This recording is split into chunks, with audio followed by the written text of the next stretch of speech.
The Three Musketeers, by Alexandre Dumas. Chapter 26. Aramis and his Thesis.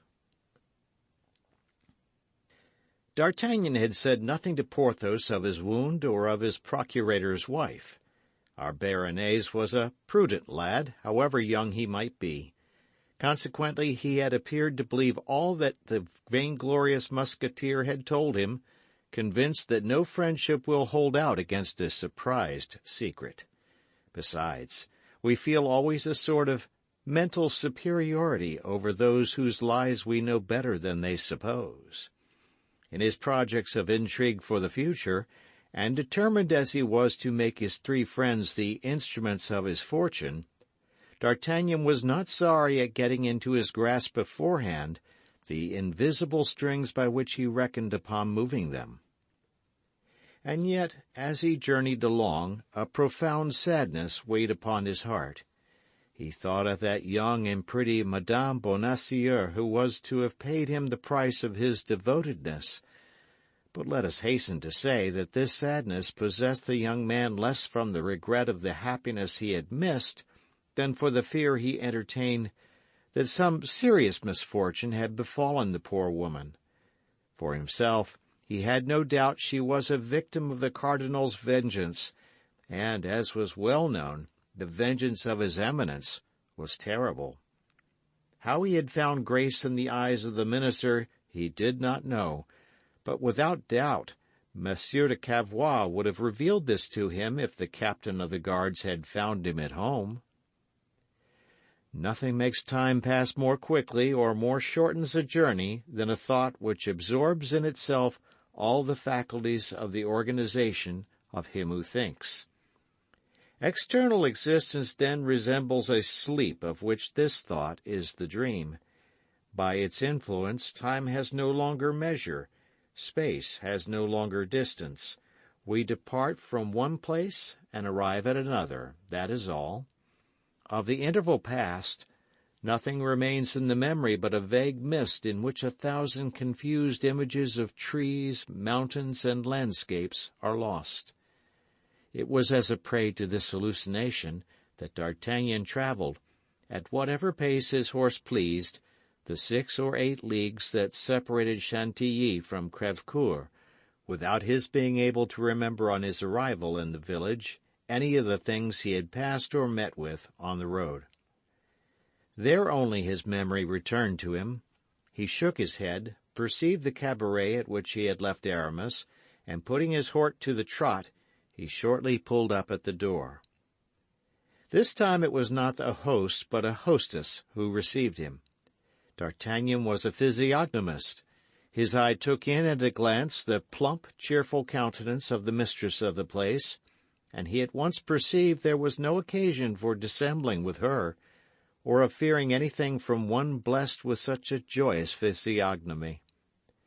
"My good dame," asked D'Artagnan, "can you tell me what has become of one of my friends, whom we were obliged to leave here about a dozen days ago?"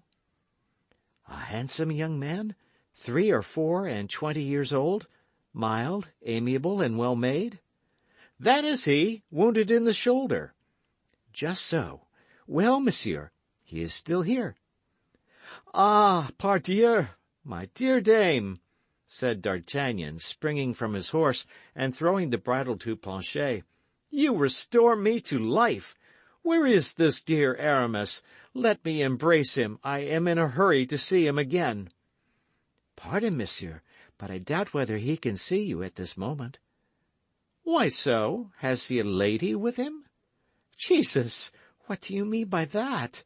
Poor lad! No, monsieur, he has not a lady with him." "With whom is he, then?" "With the curate of Montdidier and the superior of the Jesuits of Amiens." "Good heavens!" cried D'Artagnan. "Is the poor fellow worse, then?" "No, monsieur, quite the contrary. But after his illness grace touched him, and he determined to take orders." "That's it," said D'Artagnan. "I had forgotten that he was only a musketeer for a time." "Monsieur still insists upon seeing him?" "More than ever." "Well, monsieur has only to take the right-hand staircase in the courtyard, and knock at number 5 on the second floor." D'Artagnan walked quickly in the direction indicated, and found one of those exterior staircases that are still to be seen in the yards of our old-fashioned taverns. But there was no getting at the place of sojourn of the future abbe. The defiles of the chamber of Aramis were as well guarded as the gardens of Armida. Bazin was stationed in the corridor, and barred his passage with the more intrepidity that, after many years of trial, Bazin found himself near a result of which he had ever been ambitious. In fact, the dream of poor Bazin had always been to serve a churchman, and he awaited with impatience the moment, always in the future, when Aramis would throw aside the uniform and assume the cassock. The daily renewed promise of the young man that the moment would not long be delayed had alone kept him in the service of a musketeer, a service in which, he said, his soul was in constant jeopardy. Bazin was then at the height of joy. In all probability, this time his master would not retract. The union of physical pain with moral uneasiness had produced the effect so long desired. Aramis, suffering at once in body and mind, had at length fixed his eyes and his thoughts upon religion, and he had considered as a warning from heaven the double accident which had happened to him, that is to say, the sudden disappearance of his mistress and the wound in his shoulder.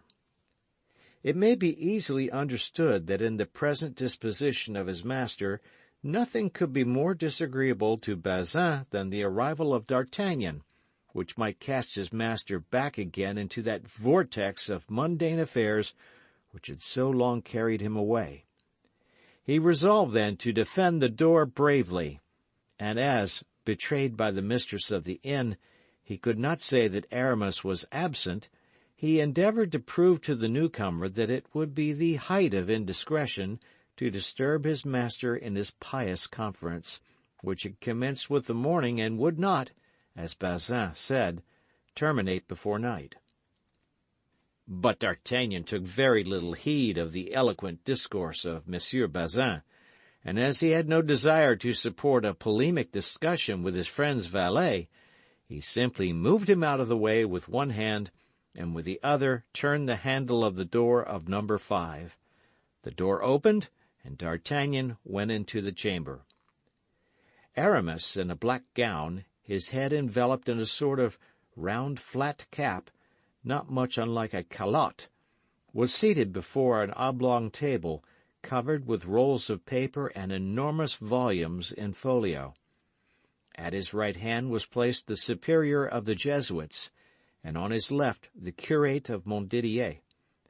The curtains were half drawn, and only admitted the mysterious light calculated for beatific reveries. All the mundane objects that generally strike the eye on entering the room of a young man, particularly when that young man is a musketeer, had disappeared as if by enchantment, and for fear, no doubt, that the sight of them might bring his master back to ideas of this world, Bazin had laid his hands upon sword, pistols, plumed hat, and embroideries and laces of all kinds and sorts. In their stead, D'Artagnan thought he perceived in an obscure corner a discipline cord suspended from a nail in the wall. At the noise made by D'Artagnan in entering, Aramis lifted up his head and beheld his friend, but to the great astonishment of the young man, the sight of him did not produce much effect upon the musketeer, so completely was his mind detached from the things of this world. "Good day, dear D'Artagnan," said Aramis. "Believe me, I am glad to see you." "So am I delighted to see you," said D'Artagnan, "although I am not yet sure that it is Aramis I am speaking to." "To himself, my friend, to himself. But what makes you doubt it?" "I was afraid I had made a mistake in the chamber, and that I had found my way into the apartment of some churchman. Then another error seized me on seeing you in company with these gentlemen. I was afraid you were dangerously ill." The two men in black, who guessed D'Artagnan's meaning, darted at him a glance which might have been thought threatening, but D'Artagnan took no heed of it. "I will disturb you, perhaps, my dear Aramis," continued D'Artagnan, "for by what I see, I am led to believe that you are confessing to these gentlemen." Aramis coloured imperceptibly. "You disturb me? Oh, quite the contrary, dear friend, I swear. And as a proof of what I say, permit me to declare I am rejoiced to see you safe and sound." "Ah, he'll come around," thought D'Artagnan. "That's not bad." "This gentleman, who is my friend, has just escaped from a serious danger," continued Aramis, with unction, pointing to D'Artagnan with his hand, and addressing the two ecclesiastics. "Praise God, monsieur," replied they, bowing together. "I have not failed to do so, your reverences," replied the young man, returning their salutation. "You arrive in good time, dear D'Artagnan," said Aramis, "and by taking part in our discussion may assist us with your intelligence. Monsieur the Principal of Amiens, Monsieur the Curate of Montdidier, and I are arguing certain theological questions in which we have been much interested. I shall be delighted to have your opinion." "The opinion of a swordsman can have very little weight," replied D'Artagnan, who began to be uneasy at the turn things were taking. "And you had better be satisfied, believe me, with the knowledge of these gentlemen." The two men in black bowed in their turn. "On the contrary," replied Aramis, "your opinion will be very valuable. The question is this. Monsieur the Principal thinks that my thesis ought to be dogmatic and didactic." "Your thesis? Are you then making a thesis?" "Without doubt," replied the Jesuit. "In the examination which precedes ordination, a thesis is always a requisite." "Ordination!" cried D'Artagnan, who could not believe what the hostess and Bazin had successively told him, and he gazed half stupefied upon the three persons before him. "Now," continued Aramis, taking the same graceful position in his easy-chair that he would have assumed in bed, and complacently examining his hand, which was as white and plump as that of a woman, and which he held in the air to cause the blood to descend, "now, as you have heard, D'Artagnan, Monsieur the Principal is desirous that my thesis should be dogmatic, while I, for my part, would rather it should be ideal. This is the reason why Monsieur the Principal has proposed to me the following subject, which has not yet been treated upon, and in which I perceive there is matter for magnificent elaboration. Utraque manus in benedicendo clericus inferioribus necessaria est." D'Artagnan, whose erudition we are well acquainted with, evinced no more interest on hearing this quotation than he had at that of Monsieur de Tréville in allusion to the gifts he pretended that D'Artagnan had received from the Duke of Buckingham. "Which means," resumed Aramis, that he might perfectly understand, "the two hands are indispensable for priests of the inferior orders when they bestow the benediction." "An admirable subject!" cried the Jesuit. "Admirable and dogmatic," repeated the curate, who, about as strong as D'Artagnan with respect to Latin, carefully watched the Jesuit in order to keep step with him, and repeated his words like an echo. As to D'Artagnan, he remained perfectly insensible to the enthusiasm of the two men in black. "Yes, admirable, porsus admirabile," continued Aramis, "but which requires a profound study of both the Scriptures and the Fathers. Now, I have confessed to these learned ecclesiastics, and that in all humility, that the duties of mounting guard in the service of the king have caused me to neglect study a little. I should find myself, therefore, more at my ease, facilis natans, in a subject of my own choice, which would be to these hard theological questions what morals are to metaphysics in philosophy. D'Artagnan began to be tired, and so did the curate. "See what an exordium!" cried the Jesuit. "Exordium," repeated the curate for the sake of saying something, "quemadmodum inter calorem imnicitatem." Aramis cast a glance upon D'Artagnan to see what effect all this produced, and found his friend gaping enough to split his jaws. "Let us speak French, my father," said he to the Jesuit. "Monsieur d'Artagnan will enjoy our conversation better." "Yes," replied D'Artagnan, "I am fatigued with reading, and all this Latin confuses me." "Certainly," replied the Jesuit, a little put out, while the curate, greatly delighted, turned upon D'Artagnan a look full of gratitude. "Well, let us see what is to be derived from this gloss.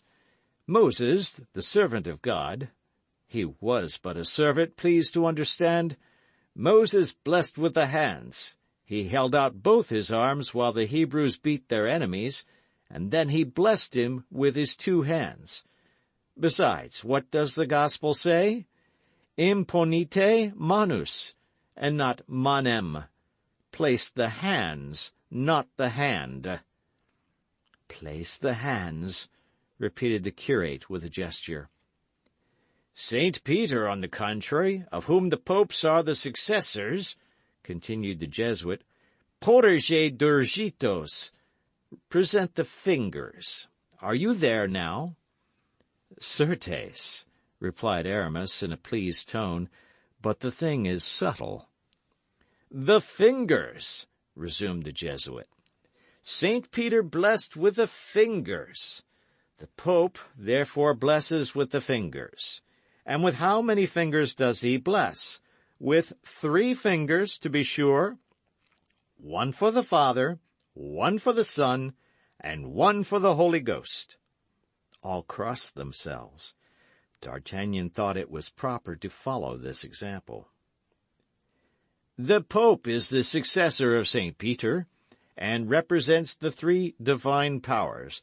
The rest, ordines inferiores, of the ecclesiastical hierarchy, bless in the name of the holy archangels and angels. The most humble clerks, such as our deacons and sacristans, bless with holy water sprinklers, which resemble an infinite number of blessing fingers. There is the subject simplified. Argumentum omni denudatum ornamento. I could make of that subject 2 volumes the size of this, continued the Jesuit, and in his enthusiasm he struck a St. Chrysostom in folio, which made the table bend beneath its weight. D'Artagnan trembled. Certes, said Aramis, I do justice to the beauties of this thesis, but at the same time I perceive it would be overwhelming for me. I had chosen this text. Tell me, dear D'Artagnan, if it is not to your taste. Non inutile est desiderium in oblatione. That is, a little regret is not unsuitable in an offering to the Lord. Stop there, cried the Jesuit, for that thesis touches closely upon heresy. There is a proposition almost like it in the Augustinus of the heresiarch Jansenius, whose book will sooner or later be burned by the hands of the executioner. Take care, my young friend. You are inclining toward false doctrines, my young friend. You will be lost. You will be lost, said the curate, shaking his head sorrowfully. You approach that famous point of free will which is a mortal rock. You face the insinuations of the Pelagians and the semi-Pelagians.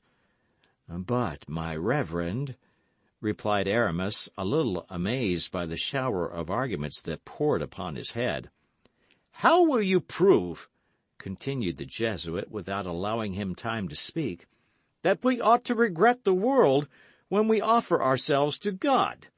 Listen to this dilemma.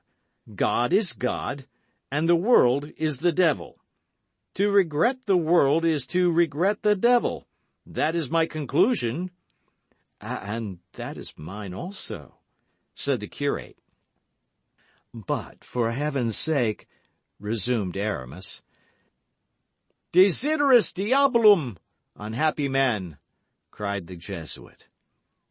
He regrets the devil. Oh, my young friend, added the curate, groaning, do not regret the devil, I implore you. D'Artagnan felt himself bewildered. It seemed to him as though he were in a madhouse, and was becoming as mad as those he saw. He was, however, forced to hold his tongue from not comprehending half the language they employed. But listen to me, then, resumed Aramis with politeness mingled with a little impatience. I do not say I regret. No, I will never pronounce that sentence, which would not be orthodox. The Jesuit raised his hands toward heaven, and the curate did the same. No, but pray grant me that it is acting with an ill grace to offer to the Lord only that with which we are perfectly disgusted. Don't you think so, D'Artagnan? I think so indeed, cried he. The Jesuit and the curate quite started from their chairs. This is the point of departure. It is a syllogism. The world is not wanting in attractions.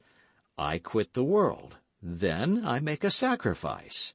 Now, the Scripture says positively, make a sacrifice unto the Lord. That is true, said his antagonists. And then, said Aramis, pinching his ear to make it red, as he rubbed his hands to make them white, and then I made a certain rondeau upon it last year, when I showed to Monsieur Voiture, and that great man paid me 1,000 compliments. A rondeau, said the Jesuit disdainfully. A rondeau, said the curate mechanically. Repeat it, cried D'Artagnan. It will make a little change. Not so, for it is religious, replied Aramis. It is theology in verse. The devil, said D'Artagnan. Here it is, said Aramis with a little look of diffidence, which, however, was not exempt from a shade of hypocrisy. Vous qui pleurez en passe plein de charme, et qui traînez des jours en fortune, tous vos malheurs se verront terminés, quand Dieu seul vous offrira vos larmes, vous qui pleurez. You who weep for pleasures fled, while dragging on a life of care, all your woes will melt in air, if to God your tears are shed, you who weep. D'Artagnan and the curate appeared pleased. The Jesuit persisted in his opinion. Beware of a profane taste in your theological style. What says Augustine on this subject? Sever sit clericorum verbo. Yes, let the sermon be clear, said the curate. Now, hastily interrupted the Jesuit, on seeing that his acolyte was going astray, now your thesis would please the ladies. It would have the success of one of Monsieur Patru's pleadings. Please God, cried Aramis, transported. There it is, cried the Jesuit. The world still speaks within you in a loud voice, altissime voce. You follow the world, my young friend, and I tremble lest grace prove not efficacious. Be satisfied, my reverend father. I can answer for myself. Mundane presumption! I know myself, father. My resolution is irrevocable. Then you persist in continuing that thesis? I feel myself called upon to treat that, and no other. I will see about the continuation of it, And tomorrow I hope you will be satisfied with the corrections I shall have made in consequence of your advice." "Work slowly," said the curate. "We leave you in an excellent tone of mind."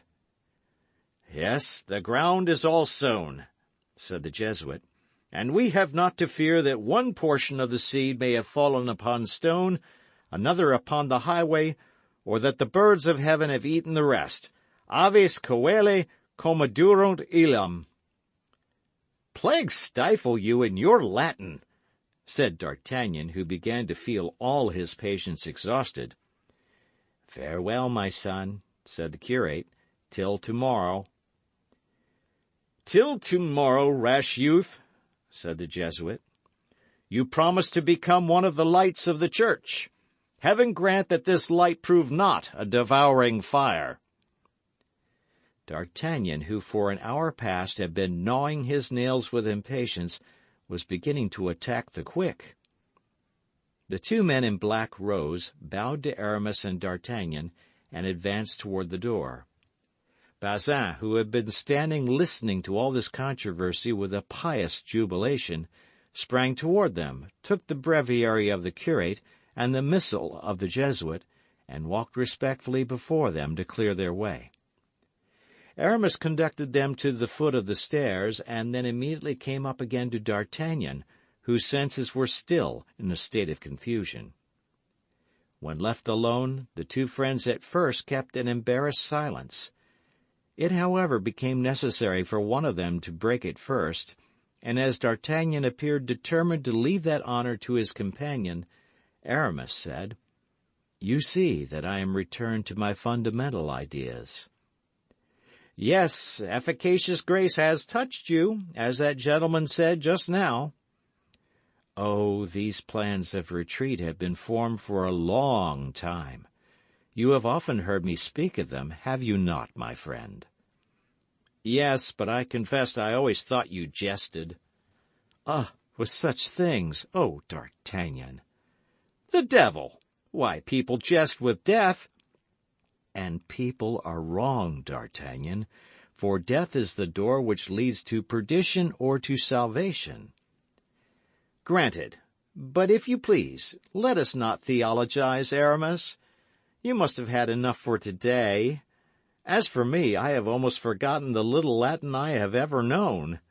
Then I confess to you that I have eaten nothing since 10 o'clock this morning, and I am devilish hungry." "We will dine directly, my friend. Only you must please to remember that this is Friday. Now, on such a day I can neither eat flesh nor see it eaten. If you can be satisfied with my dinner, it consists of cooked tetragones and fruits." "What do you mean by tetragones?"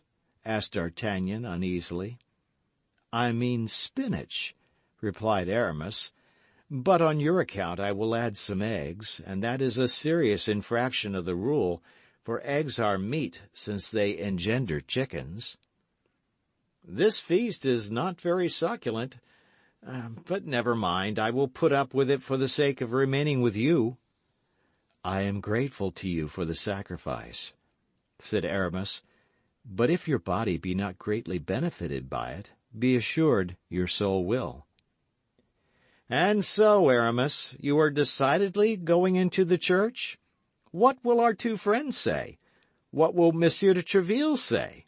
They will treat you as a deserter, I warn you." "I do not enter the church. I re-enter it. I deserted the church for the world, for you know that I forced myself when I became a musketeer." "I know nothing about it." "You don't know I quit the seminary." "Not at all." "This is my story, then. Besides, the Scriptures say, 'Confess yourselves to one another,' and I confess to you, D'Artagnan." "And I give you absolution beforehand. You see, I am a good sort of a man." "Do not jest about holy things, my friend." "Go on, then. I listen." "I had been at the seminary from 9 years old. In 3 days I should have been 20. I was about to become an abbé, and all was arranged. One evening I went, according to custom, to a house which I frequented with much pleasure. When one is young, what can be expected? One is weak. An officer who saw me with a jealous eye, reading the lives of the saints to the mistress of the house, entered suddenly and without being announced.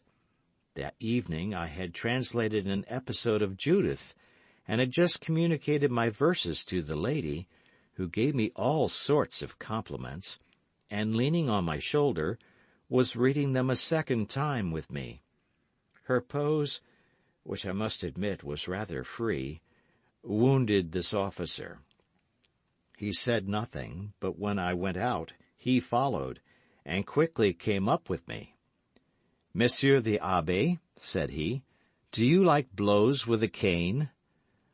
"I cannot say, monsieur," answered I. "No one has ever dared to give me any." "Well, listen to me then, Monsieur the Abbé. If you venture again into the house in which I have met you this evening, I will dare it myself." I really think I must have been frightened. I became very pale. I felt my legs fail me. I sought for a reply, but could find none. I was silent. The officer waited for his reply, and seeing it so long coming, he burst into a laugh, turned upon his heel, and re-entered the house. I returned to the seminary. I am a gentleman born, and my blood is warm, as you may have remarked, my dear D'Artagnan. The insult was terrible, and although unknown to the rest of the world, I felt it live and fester at the bottom of my heart. I informed my superiors that I did not feel myself sufficiently prepared for ordination, and at my request the ceremony was postponed for a year. I sought out the best fencing master in Paris. I made an agreement with him to take a lesson every day, and every day for a year I took that lesson. Then, on the anniversary of the day on which I had been insulted, I hung my cassock on a peg, assumed the costume of a cavalier, and went to a ball given by a lady friend of mine, and to whom I knew my man was invited. It was in the Rue des Francs Bourgeois, close to La Force. As I expected, my officer was there. I went up to him as he was singing a love ditty and looking tenderly at a lady, and interrupted him exactly in the middle of the second couplet. "Monsieur," said I, "does it still displease you that I should frequent a certain house of La Rue Payenne? And would you still cane me if I took it into my head to disobey you?" The officer looked at me with astonishment, and then said, "What is your business with me, monsieur? I do not know you." "I am," said I, "the little abbé who reads the lives of the saints and translates Judith into verse." Ah, I recollect now," said the officer in a jeering tone. "Well, what do you want with me?" "I want you to spare time to take a walk with me." "Tomorrow morning, if you like, with the greatest pleasure." "No, not tomorrow morning, if you please, but immediately." "If you absolutely insist." "I do insist upon it." "Come, then. Ladies," said the officer, "do not disturb yourselves. Allow me time just to kill this gentleman, and I will return and finish the last couplet." We went out. I took him to the Rue Payenne, to exactly the same spot where, a year before, at the very same hour, he had paid me the compliment I have related to you. It was a superb moonlight night. We immediately drew, and at the first pass I laid him stark dead. "The devil!" cried D'Artagnan. "Now," continued Aramis, "as the ladies did not see the singer come back, and as he was found in the Rue Payenne with a great sword wound through his body, it was supposed that I had accommodated him thus, and the matter created some scandal which obliged me to renounce the cassock for a time. Athos, whose acquaintance I made about that period, and Porthos, who had in addition to my lessons taught me some effective tricks of fence, prevailed upon me to solicit the uniform of a musketeer.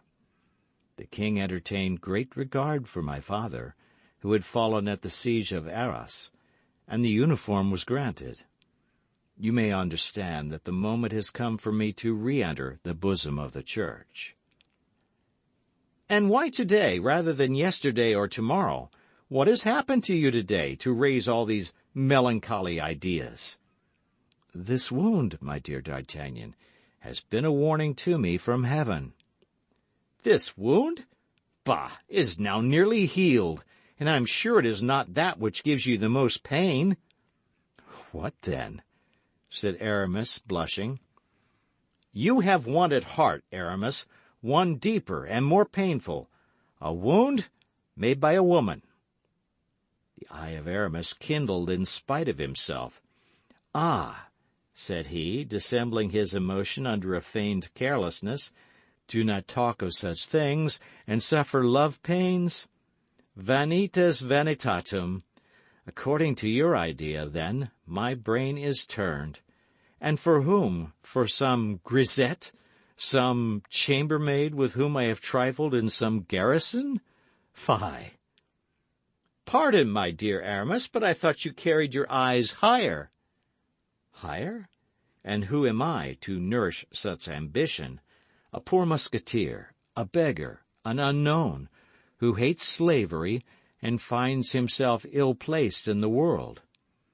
Aramis, Aramis! Cried D'Artagnan, looking at his friend with an air of doubt. Dust I am, and to dust I return. Life is full of humiliations and sorrows, continued he, becoming still more melancholy. All the ties which attach him to life break in the hand of man, particularly the golden ties. Oh, my dear D'Artagnan, resumed Aramis, giving to his voice a slight tone of bitterness, trust me. Conceal your wounds when you have any. Silence is the last joy of the unhappy. Beware of giving anyone the clue to your griefs. The curious suck our tears as flies suck the blood of a wounded heart. Alas, my dear Aramis, said D'Artagnan, in his turn heaving a profound sigh, that is my story you are relating. How? Yes, a woman whom I love, whom I adore, has just been torn from me by force. I do not know where she is or whither they have conducted her. She is perhaps a prisoner. She is perhaps dead. Yes, but you have at least this consolation, that you can say to yourself she has not quit you voluntarily, that if you learn no news of her, it is because all communication with you is interdicted, while I— Well? Nothing, replied Aramis. Nothing. So, you renounce the world, then, forever. That is a settled thing, a resolution registered. Forever. You are my friend today. Tomorrow you will be no more to me than a shadow. Or rather, even, you will no longer exist. As for the world, it is a sepulchre and nothing else. The devil! All this is very sad, which you tell me. What will you? My vocation commands me. It carries me away. D'Artagnan smiled, but made no answer. Aramis continued, And yet, while I do belong to the earth, I wish to speak of you, of our friends. And on my part, said D'Artagnan, I wished to speak of you, but I find you so completely detached from everything. To love, you cry, Fie! Friends are shadows. The world is a sepulchre. Alas, you will find it so yourself, said Aramis with a sigh. Well, then, let us say no more about it, said D'Artagnan, and let us burn this letter, which, no doubt, announces to you some fresh infidelity of your grisette or your chambermaid. What letter? Cried Aramis eagerly. A letter which was sent to your abode in your absence, and which was given to me for you. But from whom is that letter? Oh, from some heartbroken waiting woman, some desponding grisette, from Madame de Chevreuse's chambermaid, perhaps, who was obliged to return to Tours with her mistress, and who, in order to appear smart and attractive, stole some perfumed paper and sealed her letter with a duchess's coronet. What do you say? Hold, I must have lost it, said the young man maliciously, pretending to search for it. But fortunately the world is a sepulchre. The men, and consequently the women, are but shadows, and love is a sentiment to which you cry, Fie, fie! D'Artagnan, D'Artagnan, cried Aramis, you are killing me. Well, here it is at last, said D'Artagnan as he drew the letter from his pocket. Aramis made a bound, seized the letter, read it, or rather devoured it, his countenance radiant. This same waiting-maid seems to have an agreeable style, said the messenger carelessly. Thanks, D'Artagnan, thanks, cried Aramis, almost in a state of delirium. She was forced to return to Tours. She is not faithless. She still loves me. Come, my friend, come, let me embrace you. Happiness almost stifles me. The two friends began to dance around the venerable St. Chrysostom, kicking about famously the sheets of the thesis which had fallen on the floor. At that moment Bazin entered with the spinach and the omelette. "Be off, you wretch!" cried Aramis, throwing his skull-cap in his face. "Return whence you came. Take back those horrible vegetables and that poor kickshaw. Order a larded hare, a fat capon, mutton leg dressed with garlic, and 4 bottles of old Burgundy." Bazin, who looked at his master, without comprehending the cause of this change, in a melancholy manner, allowed the omelette to slip into the spinach, and the spinach onto the floor. "Now, this is the moment to consecrate your existence to the King of Kings," said D'Artagnan. "If you persist in offering him a civility, non inutile desiderium oblatione." "Go to the devil with your Latin. Let us drink, my dear D'Artagnan. Morbleu, let us drink while the wine is fresh. Let us drink heartily, and while we do so, tell me a little of what is going on in the world yonder." End of chapter.